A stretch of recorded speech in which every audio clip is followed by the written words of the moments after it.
membunuh anaknya sendiri. Seorang bocah laki-laki berusia 4 tahun di Badar, Lampung ditemukan tewas.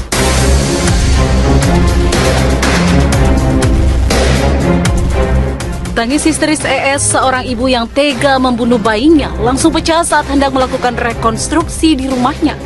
Ibu muda di Grobogan, Jawa Tengah ini tega membunuh bayinya yang baru lahir. Habisi nyawa anaknya sendiri yang masih berusia 2 bulan dengan cara memukul kepala sang bayi dengan toples. Menganiaya anaknya hingga berujung pada kematian.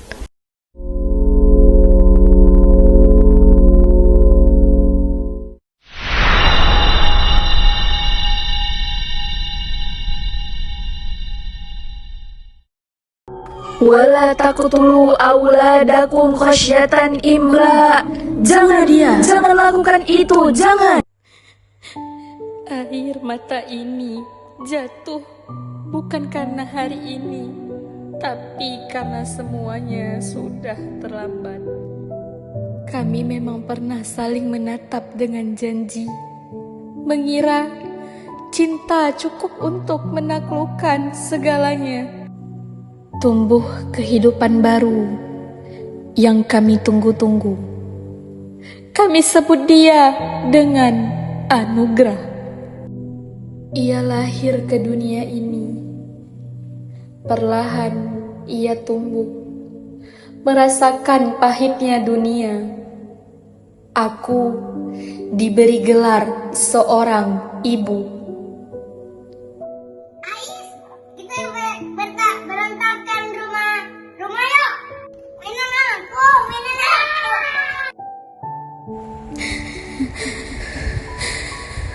Apa yang sudah aku lakukan?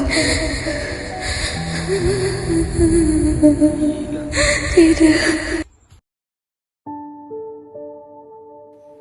Halo teman-teman. Teman-teman tahu nggak apa itu filisida? Filisida adalah kegiatan pembunuhan seorang anak yang disebabkan oleh orang tua atau kerabat anak tersebut. Nah, teman-teman tahu nggak filisida itu sendiri terdiri dari bahasa Latin, yaitu filius dan villa yang berarti putra-putri, sedangkan sufiks sida yang berarti pembunuhan atau yang menyebabkan kematian.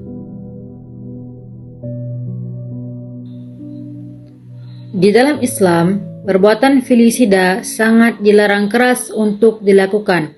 Allah juga menegaskan dalam Al-Quran Surah Al-An'am ayat 137, 140, dan 151. Bahkan di surah yang lainnya yaitu Al-Isra ayat 31, Allah juga sangat melarang keras untuk melakukan perbuatan filisida. Al-An'am ayat 137. Ibnu Katsir menjelaskan bahwa setan memperindah perbuatan kaum musyrik, khususnya pembunuhan anak-anak, sehingga mereka menganggapnya benar, padahal itu bertujuan untuk membinasakan mereka dan merusak agama. Perbuatan tersebut lahir dari keyakinan sesat dan ketakutan, dan Allah membiarkan mereka sebagai akibat dari kesesatan yang mereka pilih sendiri. Al-An'am ayat 140. Menurut Ibnu Katsir, ayat ini bertujuan untuk mengecam orang-orang musyrik yang membunuh anak-anak mereka karena kebodohan dan mengharamkan rezeki yang Allah berikan dengan mengatasnamakan kebohongan terhadap Allah. Perbuatan ini menunjukkan kesesatan yang nyata karena dilakukan tanpa ilmu dan mengikuti hawa nafsu serta tipu daya setan sehingga mereka benar-benar merugi dan tidak mendapat petunjuk. Al-An'am ayat 151. Terdapat pokok-pokok ajaran Islam, yaitu larangan menyekutukan Allah, perintah berbuat baik kepada orang tua, larangan membunuh anak karena takut miskin, larangan berbuat keji, dan larangan membunuh jiwa tanpa hak sebagai pedoman menjaga akidah dan moral manusia. Al-Isra ayat 31. Menurut Ibnu Katsir, surah Al-Isra ayat 31 menjelaskan tentang larangan keras membunuh anak karena takut miskin, karena Allah lah yang menjamin rezeki orang tua dan anak-anak mereka, dan perbuatan itu termasuk dosa besar. Membangun komunikasi itu sangat penting dalam keluarga. Dengan adanya hubungan dan dialog menunjukkan bahwa anak adalah amanah yang harus dijaga, bukan untuk dilukai dan disakiti.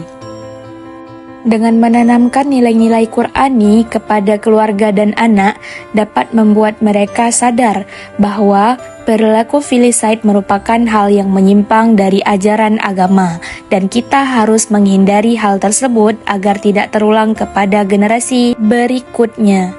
Dan yang terakhir, ibu sebagai al-ummu Madrasatul Ula hendaknya memiliki sikap-sikap yang baik dalam mengambil keputusan dan memberikan contoh terbaik bagi anaknya, tidak membuat trauma yang mendalam kepada anak.